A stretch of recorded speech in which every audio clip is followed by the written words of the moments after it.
West UP में एकरा हसन तो पूर्वांचल में प्रिया सरोज ने संभाला मोर्चा। बीजेपी खेमे की बड़ी धड़कनें। राजनीतिक पंडित भी हैरान कि अंसारी परिवार से बढ़ती नजदीकी सपा को देगी नई ताकत। सपा की नई ताकत ने बिगाड़ा पूर्वांचल का सियासी समीकरण। क्या बढ़ जाएगी ब्रजेश सिंह की टेंशन। महिला चेहरों पर अखिलेश का बड़ा दाव। पूर्वांचल से वेस्ट यूपी तक सपा ने तैयार किया नया चक्रव्यूह। कहते हैं सियासत में तूफान आने से पहले हवा अपना रुख बदलती है और यूपी की राजनीति में इस वक्त हवा का रुख समझने के लिए सिर्फ बड़े बड़े भाषण नहीं बल्कि तेजी से आगे बढ़ रहे नए चेहरों को देखना होगा, क्योंकि अखिलेश यादव ने मानो पश्चिम से लेकर पूरब तक अपनी नई लेडी ब्रिगेड को मैदान में उतारना शुरू कर दिया है।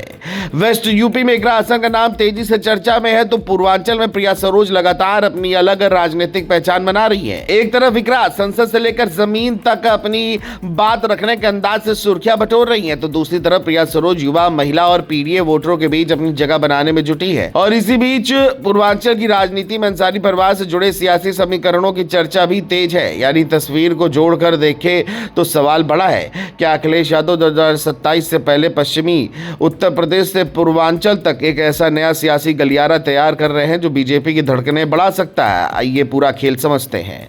दरअसल सपा शायद अब ये समझ चुकी है कि 2027 की लड़ाई सिर्फ पुराने दिग्गजों और पुराने नारों के सहारे नहीं जीती जा सकती। पार्टी को ऐसे चेहरों की जरूरत है जिनसे युवा जुड़े, महिलाएं जुड़े और पीडीए की राजनीति की जमीन पर एक नया रूप मिले।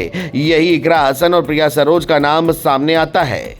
इकरा हसन ने कैराना से जीत के बाद वेस्ट यूपी की राजनीति में अपनी अलग पहचान बनाई। वहीं दूसरी तरफ पूर्वांचल में प्रिया सरोज को लेकर सपा समर्थकों के बीच अलग ही उत्साह दिखाई देता है।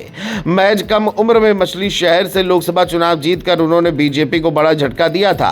अब प्रिया को सिर्फ सांसद के तौर पर नहीं बल्कि सपा के भविष्य के बड़े महिला चेहरे के तौर पर भी देखा जा रहा है। यही वजह है कि कई समर्थक उन्हें पूर्वांचल की डिंपल तक कहने लगे हैं। प्रिया सरोज की कहानी इसलिए भी सपा के लिए अहम है क्योंकि वो सिर्फ मंच पर भाषण देने तक सीमित दिखाई नहीं देती।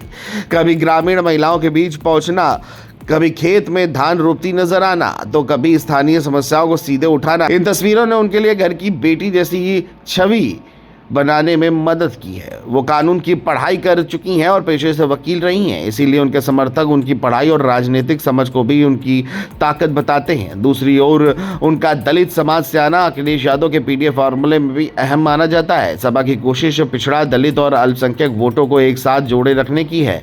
ऐसे में एक युवा दलित महिला सांसद अगर पूर्वांचल में लगातार सक्रिय रहती है तो पार्टी को महिला, युवा और दलित वोटरों तक अपनी बात पहुंचाने के लिए मजबूत चेहरा मिल सकता है। यही वो समीकरण है जिसे लेकर राजनीतिक गलियारों में चर्चा तेज है। अब यहाँ पूर्वांचल का असली सियासी गणित समझना बेहद जरूरी है। पूर्वांचल में राजनीति सिर्फ पार्टी के नाम पर नहीं चलती। यहाँ स्थानीय चेहरे, जाति समीकरण और पुराने राजनीतिक परिवारों का असर भी लंबे समय से देखने को मिलता रहा है।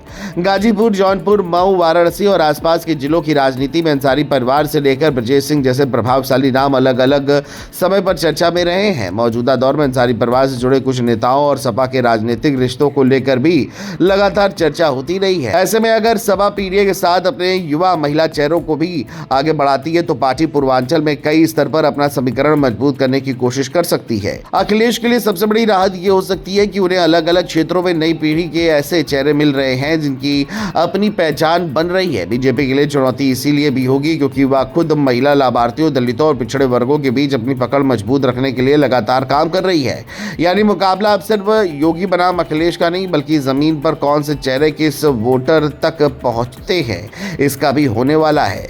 अब फैसला जनता करेगी कि अखिलेश की ये नई लेडी ब्रिगेड 2027 में कमाल करेगी या बीजेपी अपने पुराने मजबूत किले को बचाकर फिर कोई बड़ा खेल कर जाएगी।